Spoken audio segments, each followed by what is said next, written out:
Muy bienvenidos a esta presentación de la Biblia de Estudio Patrística publicada por Editorial CLIE y Editorial Vida.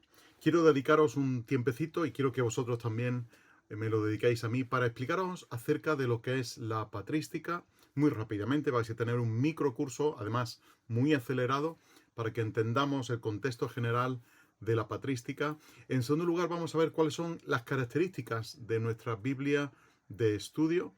Y en tercer lugar, os voy a explicar cómo enseñar a tus clientes los beneficios de esta Biblia, a fin de que ellos también puedan tener un conocimiento lo más exhaustivo posible del contenido de esta preciosa Biblia que el Señor, con motivo del centenario de Editorial CLIE, nos ha traído como un regalo precioso. Así que gracias por tu tiempo, muy sinceramente, de corazón, te las quiero dar y espero que este tiempo puedas aprovecharlo de manera correcta y yo pueda explicar también lo suficiente como para que tengas un conocimiento más exhaustivo de esta Biblia.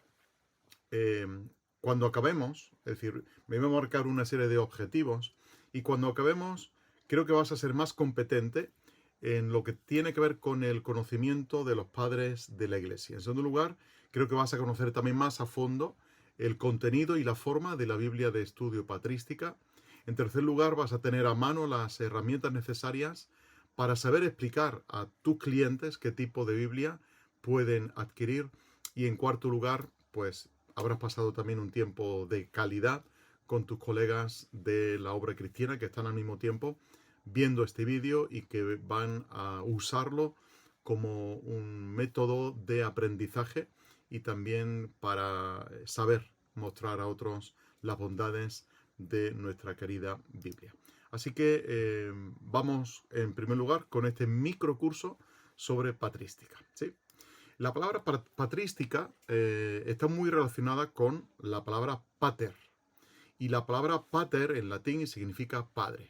Ahora, tiene un sentido muy característico este nombre que se le da a estos teólogos del primer siglo hasta el siglo VI, que es donde nosotros nos vamos a encuadrar. Después explicaré las razones del por qué nos encuadramos en estos 6 primeros siglos. Pero tenemos que saber que, como una definición, fueron personas que tuvieron una gran influencia. Fueron escritores, fueron maestros, no tanto académicos de una escuela teológica, porque no existían en esos siglos primeros, pero sí fueron personas que influenciaron con sus escritos y con sus enseñanzas a otros autores del primer siglo. Y en aquellos años, cuando una persona influenciaba a la otra de manera intelectual, se les llamaba padre. Es por eso que a estas personas se les conoce como padres de la iglesia, ¿no? Porque fueron personas relevantes, fueron, bueno, lo que hoy llamaríamos un influencer, ¿no? Del siglo I. Así que fueron personas que forjaron doctrina, que forjaron liturgia hasta el día de hoy. Tomemos, por ejemplo, el caso del bautismo, ¿no? Hoy día los evangélicos, la mayoría de nosotros, practicamos el bautismo por inmersión. Sumergimos a la persona 3 veces en el agua, ¿no? Pero hay un escrito del siglo I llamado la Didaché, donde se explica cómo debía de administrarse el bautismo. El bautismo ya aparece en el Nuevo Testamento, no viene registrada la forma en que había que bautizar, pero estos primeros escritos nos dan una pequeña pista de cómo lo hacía la iglesia primitiva. Y ellos sumergían 3 veces al candidato al bautismo, lo sumergían en el nombre del Padre, en el nombre del Hijo y en el nombre del Espíritu Santo, simbolizando de esta manera la muerte con Cristo, la identificación con Cristo y al mismo tiempo la aspiración a una nueva vida. Pero la Didaché nos dice lo siguiente: si no hubiera agua, en primer lugar hay que bautizar en agua corriente. Si no hubiera agua corriente, que se haga en agua estancada. Si no hubiera agua estancada, rociarás 3 veces la cabeza del candidato con agua.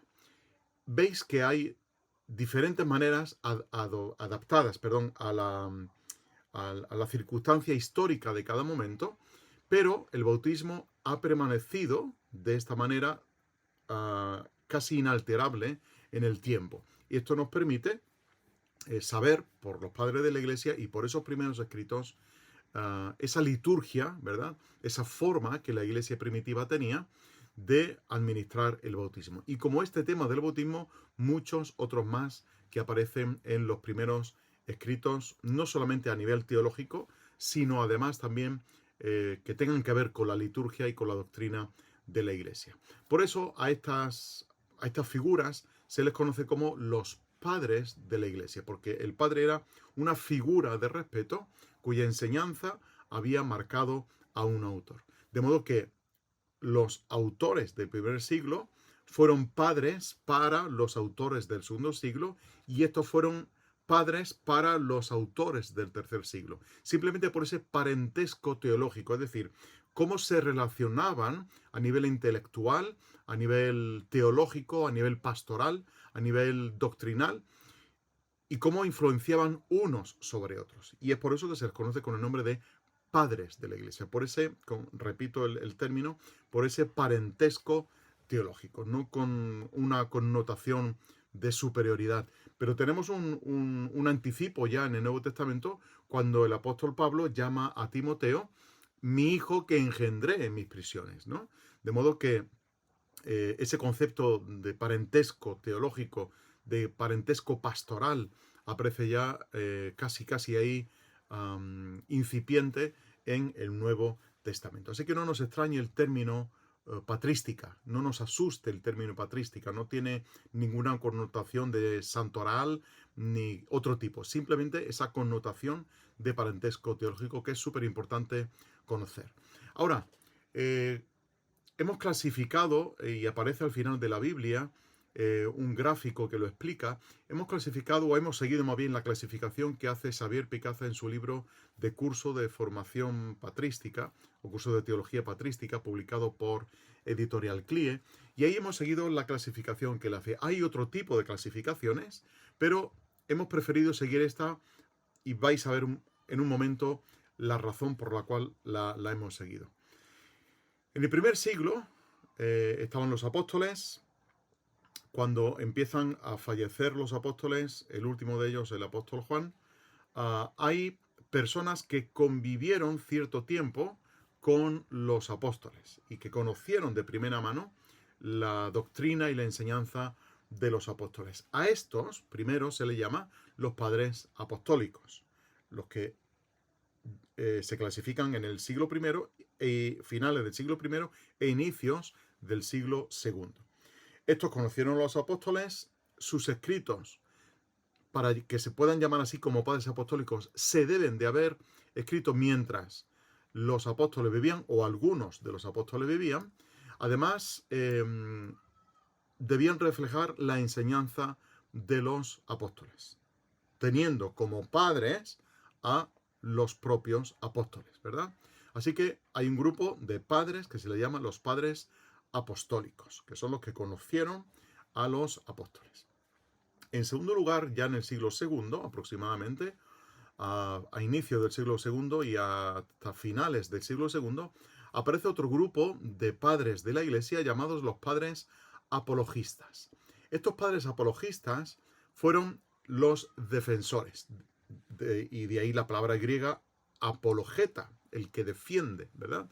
Por lo tanto, se le llama defensores de la fe cuando ya muy temprano en la historia, y esto no es algo nuevo propio de nuestra historia, sino de su historia del siglo II, empezaron a surgir diversas herejías que se estaban infiltrando dentro de la propia iglesia. Recordad, por ejemplo, que ya el apóstol Juan, que Judas, empezaron a hablar de esos que se infiltraban dentro de las iglesias con el gnosticismo y luego un poco más adelante el arrianismo, el modalismo, etcétera, etcétera. Así que ellos se dieron cuenta de toda esta barbarie herética que se estaba introduciendo dentro de la iglesia y lo que hacen es defender doctrinalmente la fe.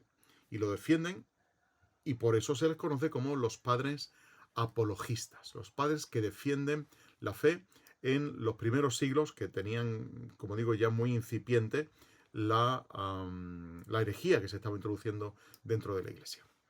Seguidamente, a finales del siglo II y en adelante, están los padres alejandrinos. Estos padres alejandrinos tienen que hacer no ahora tanto frente a cuestiones heréticas que se introducían en la Iglesia, sino a cuestiones filosóficas. El epicureísmo, el escepticismo, el neoplatonismo, los sofistas se estaban introduciendo como filósofos dentro de la Iglesia, o al menos el pensamiento de estas filosofías se introducían dentro de la Iglesia. Se introducía además dentro de la propia teología y ellos se apoyaron en la fe, se apoyaron en la razón y defendieron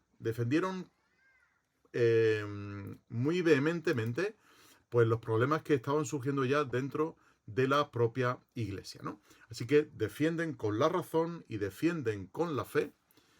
En la zona de Alejandría, en la zona más occidental, defienden la fe cristiana que estaba casi recién nacida y que había que salvaguardarla de todas estas influencias que se estaban metiendo dentro de la Iglesia. Después vienen los padres latinos, entre el siglo III y siglo VI, ocupan más o menos 3 siglos, y son discípulos de los griegos, de estos alejandrinos, ¿no? Y ellos crean más tarde, en el tiempo, crean una teología más basada no en la razón y en la fe, sino en la moral. Aquí ya estamos en cuestiones morales. Así que fijaos la diferencia entre los padres alejandrinos que apelaban más a la razón y la fe y los padres latinos que apelaban más a la moral. Y la mayoría de sus escritos, por no decir todos, tiene que ver con cuestiones morales. Tiene que ver con cómo vivir la fe desde la moralidad. Y es por eso que se llaman los padres latinos, porque son más de la zona de Italia, Roma, etcétera, etcétera. A continuación, tenemos los padres sirios. Los padres sirios, este grupo de teólogos y de padres, tuvieron un amplio interés por la exégesis bíblica. Fueron grandes exegetas, se introdujeron ya en métodos de exégesis y fue una escuela, o fue una época, más bien, que produjo muy buenos teólogos y muy buenos analistas bíblicos, muy buenos exegetas, ¿no? Muy buenos intérpretes. Los padres sirios. A continuación, por no alargar mucho más este microcurso, a continuación vienen los padres capadocios. Los padres capadocios son precisamente de la zona de la Capadocia, siguen la obra y la órbita de pensamiento de los sirios. Estos, sin embargo, pertenecen más a la parte oriental, ¿no? A la iglesia oriental. Pero siguen un poco la dinámica y la exégesis de los padres sirios, aunque la ampliaron también un poquito. Y finalmente, ya muy llegados al siglo VI, estamos hablando de los padres hispanos. Ya tienen más que ver con la zona de España concretamente, y ellos van a representar España y Francia también, y ellos van a representar los últimos de la Iglesia Latina antigua. Y estos padres hispanos han tenido una influencia, han tenido un influjo muy importante en la Iglesia hispana posterior, ¿sí? Así que estos 7 grupos, los cuales hemos clasificado a los padres de la Iglesia, tienen que ver con épocas históricas y tienen que ver además con énfasis que cada grupo hace sobre la teología. Hemos visto el énfasis sobre la defensa de la fe, el énfasis sobre la razón y la fe, el énfasis sobre la moral, el énfasis sobre la exégesis bíblica, el énfasis sobre lo que es toda la evangelización de Oriente, y luego los padres últimos latinos, los más posteriores, que son los padres hispanos. Así que esta visión general de los padres de la Iglesia nos permite conocer en profundidad en los 6 primeros siglos de historia de nuestra Iglesia. Indudablemente luego podéis profundizar en otros libros, como Historia del Pensamiento Cristiano de Justo González, donde se habla muy extensamente de cada uno de estos grupos y de cada una de estas épocas. Ahora, ¿por qué nos hemos centrado hasta el siglo VI? Comentaba al principio de que solamente vamos a hablar del siglo I hasta el siglo VI. ¿Qué razón nos ha movido a cortar aquí la influencia de los padres de la Iglesia?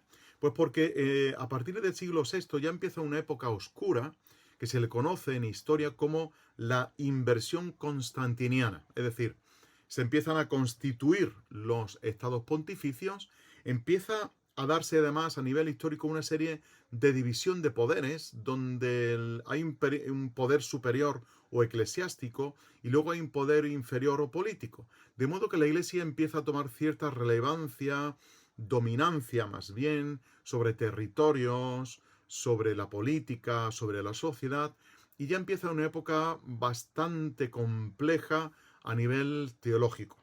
Entonces, como a partir de esa época del siglo VI se empieza a complicar todo esto y ya la Iglesia empieza a tener otros intereses que no son puramente teológicos ni doctrinales, hemos decidido parar ahí, en esa época llamada la inversión constantiniana, ¿no?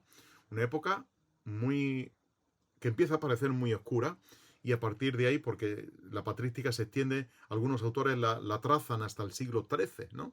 Tan avanzado ya en nuestra era. Pero nosotros hemos decidido cortar en el siglo VI por este motivo, porque ya a partir del siglo VI las cosas empiezan a tomar otro tinte, ¿verdad? Empiezan a ver esos estados pontificios y preferimos cortar en el siglo VI con esa inversión constantiniana. Así que esta es la razón por la cual hemos clasificado a los padres de la Iglesia desde el siglo I solamente hasta el siglo VI. Ahora, ¿qué características tiene nuestra Biblia de estudio patrística? Número de notas. Al ser una Biblia, contiene indudablemente el texto bíblico que hemos usado, en este caso la Reina Valera revisada en 1977, que fue propulsada por Editorial CLIE en aquellos años, dirigida por el profesor Francisco Lacueva e impulsada desde Editorial CLIE por don Samuel Vila. Es una Biblia de estudio, por lo tanto contiene material de estudio, y estas notas que hemos incluido dentro de esta Biblia son en número 12.000 aproximadamente, quizá unas poquitas más, pero 12.000 en números redondos. Y son todos comentarios de los padres de la Iglesia, es decir, hemos bebido de fuentes de la Iglesia primitiva, de escritos patrísticos, y hemos recopilado de ahí pues todo lo que nos parecía más interesante de incluir al comentario o al texto bíblico como comentario, ¿no? Hemos consultado, por no decir todas, la mayoría de obras en diversos idiomas. Hemos traducido desde el inglés, hemos traducido desde el latín, hemos tomado ya directamente del español, pero hemos procurado usar el mayor número de obras posibles, que vienen además reflejadas en la mayoría de las veces. Al final de la nota viene el autor y viene después el título de la obra de donde hemos extraído ese fragmento que queremos usar, ¿no? Ahora, ¿cuántos padres hemos usado? ¿O cuántos escritos de los padres hemos usado? 260. Pero había ocasiones en que los padres de Iglesia no habían comentado una parte de un libro o no se habían explayado demasiado en comentar, y muy puntualmente, repito, muy puntualmente, hemos usado autores contemporáneos, pero solamente 2 o 3 autores, no más, para aquilatar un poquito lo que no se había comentado por parte de los padres de la Iglesia. Es por ese motivo que hemos usado también, como digo, muy esporádicamente, muy puntualmente, algún autor contemporáneo que nos podía aclarar el sentido del pasaje bíblico. Así que hay 7 tipos de notas que aparecen también en esta Biblia, igual que hemos hecho en nuestras Biblias anteriores. Hemos clasificado las notas en 7 tipos que después el lector puede consultar a qué viene referida cada una de las notas. Y como algo muy especial, hemos incluido 68 artículos especiales de temas que tienen que ver y que tienen mucha relevancia con respecto a la Iglesia cristiana antigua. Es decir, hemos incluido temas como, por ejemplo, el aborto, el infanticidio, la celebración del culto en la iglesia primitiva, qué opinaba la iglesia primitiva sobre el papel de la mujer en la iglesia. Hemos escrito artículos también acerca de mártires de la iglesia. Hemos escrito acerca de la persecución de la iglesia primitiva. Hemos escrito acerca de la lectura de la Biblia en la iglesia primitiva, del canon bíblico. Es decir, hemos abarcado una cantidad de temas, un rango de temas muy amplio, a fin de que el lector de la Biblia pues tenga en sus manos además una gran recopilación de material que quizá está muy disperso y nosotros lo hemos reunido en un solo volumen. Así que procuremos tener esta Biblia como también una referencia para consultar material acerca de la historia de la Iglesia. Además de todos estos artículos, hemos incluido también 30 biografías de padres y madres de la Iglesia, donde se recoge la vida y obra de 30 autores. Indudablemente no podemos poner los 260 que hemos usado, sino solamente 30, quizá los más representativos, pero también hemos incluido a estas madres de la Iglesia que en muchos manuales han sido olvidadas, ¿no? Pero que están ahí como mártires y como personas que influenciaron grandemente a estos padres de la Iglesia. Hemos incluido además un glosario de términos importantes y de credos antiguos, a fin de que el lector pues tenga también ahí pues ciertos conceptos que aparecen en la escritura de los padres de la Iglesia y que y que queremos nosotros ampliar esos conceptos y explicarlos para que el lector los tenga también muy presentes a la hora de saber interpretar lo que los padres de la Iglesia decían, ¿no? Y luego los credos antiguos, además para que los podamos comparar y veamos también cómo se iban ampliando los credos en función de las necesidades. Veis cómo, además, que eran gente, era una iglesia, era un grupo de personas, eran creyentes que procuraban de alguna manera actualizarse con el paso del tiempo y atajar los problemas que les iban surgiendo a lo largo del tiempo. Una novedad y es que hemos usado el tipo de letra Comfort Print que Editorial Vida viene usando en sus Biblias, que tan buen resultado ha dado, que permite que con un tamaño de letra pequeño tenga una muy buena legibilidad y eso nos permita pues aprovechar mejor el espacio que tenemos en nuestra Biblia, ¿no? Así que este tipo de letras Comfort Print es el que también hemos incluido en el texto bíblico de esta Biblia. Hemos colocado también las palabras de Jesús en rojo, ya que era una petición mayoritaria, pues hemos posibilitado el hecho de que el lector también pueda tener una Biblia con las palabras de Jesús en rojo. Y hemos incluido cintas marcadoras, 2 cintas marcadoras para la Biblia en imitación piel y una cinta marcadora para la Biblia en tapa dura. Y como comentaba al principio, pues hemos usado la versión, la Reina Valera revisada, a fin de que, bueno, sea un texto clásico, muy conocido por la gente, pero con esas modificaciones que en el año 1977 se realizaron. Aparecen además un total de 8 recopiladores, 8 curadores de notas. Esto quiere decir que estamos un equipo de 8 personas que hemos consultado todas estas obras patrísticas y hemos seleccionado lo más esencial y lo más importante para que el público pudiera tener una Biblia de estudio lo más completa posible. Se comentan casi todos, bueno, el 99% de versículos de la Biblia. Tenemos recopiladores de notas como por ejemplo don Eliseo Vila, presidente de la editorial CLIE. Tenemos a Alfonso Ropero, un buen escritor y un conocedor de la historia de la Iglesia muy importante. También tenemos a Justo González, un historiador de la Iglesia antigua, también muy reconocido dentro de los círculos académicos. Tenemos a Gary Shogren, un autor también muy prolífico. Tenemos a Lucas Magnin, tenemos a Jesús Zamora, tenemos a Pío de Luis Vizcaíno, y a un servidor que también he hecho una pequeñita aportación en algunos libros históricos del Antiguo Testamento. Así que hemos estado ahí 8 curadores que hemos buscado en muchas fuentes para poder ofrecer al lector pues lo más representativo de los padres de la Iglesia.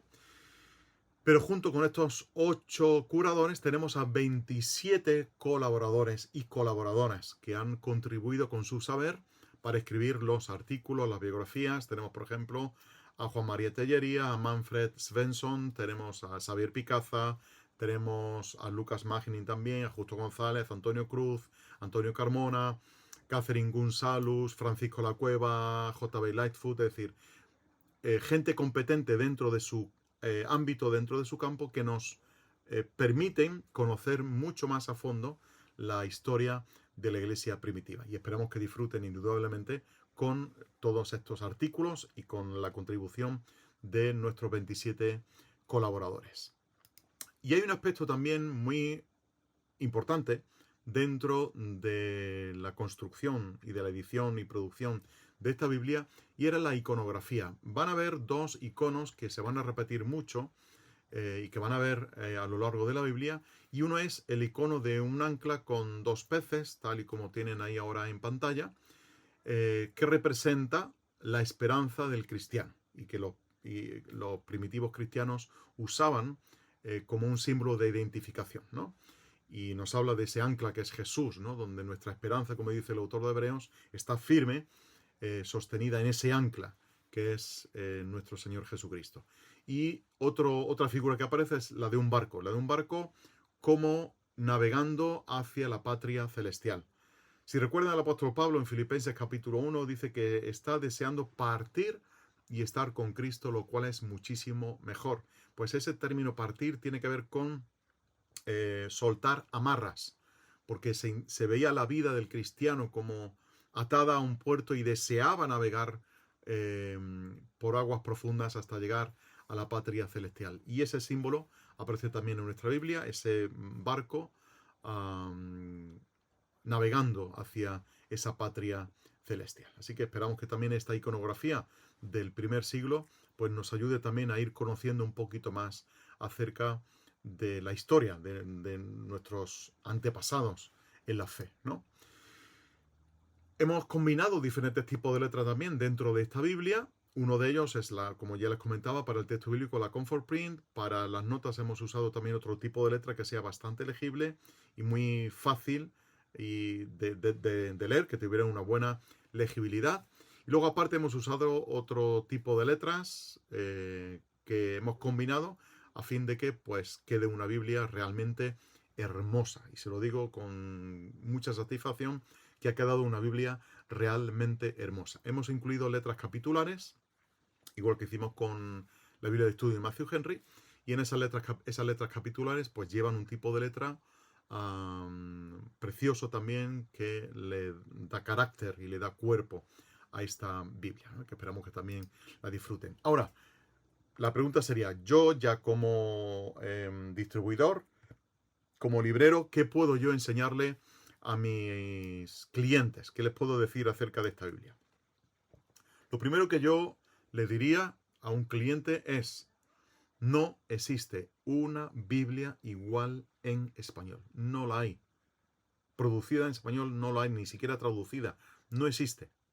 Y como no existe, es una Biblia única que ha producido Editorial CLIE y Editorial Vida.